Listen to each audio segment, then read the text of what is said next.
অনেকদিন থেকেই আমার একটা পাহাড় কেনার শখ, কিন্তু পাহাড় কে বিক্রি করে তা জানি না।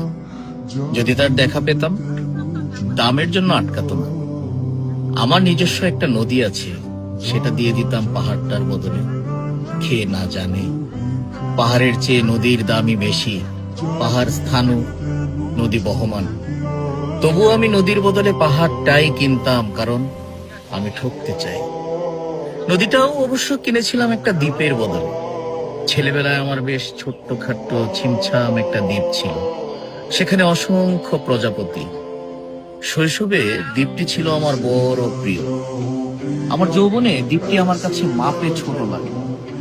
প্রবহমান ছিপছিপে তরুণী নদীটি বেশ পছন্দ হলো আমার। বন্ধুরা বলল, ওইটুকু একটা দ্বীপের বিনিময়ে এত বড় একটা নদী পেয়েছিস, খুব জিতেছিস তো মাইরি। তখন জয়ের আনন্দে আমি বিহ্বল হতাম।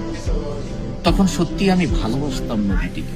নদী আমার অনেক প্রশ্নের উত্তর দিল, যেমন, বলতো আজ সন্ধেবেলা বৃষ্টি হবে কিনা।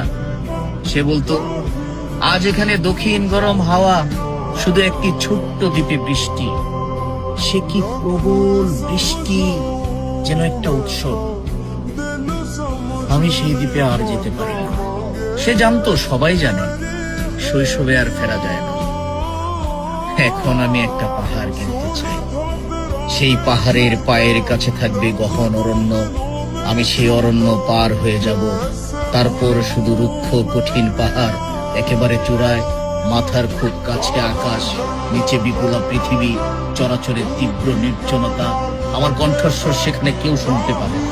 আমি ঈশ্বর মানি না তিনি আমার মাথার কাছে ঝুঁকে দাঁড়াবেন না। আমি শুধু 10 দিককে উদ্দেশ্য করে বলবো, প্রত্যেক মানুষই অহংকারী। এখানে আমি একা। এখানে আমার কোনো অহংকার নেই। এখানে জয়ী হবার বদলে ক্ষমা চাইতে ভালো লাগে। হে 10 দিক, আমি কোনো দোষ করিনি।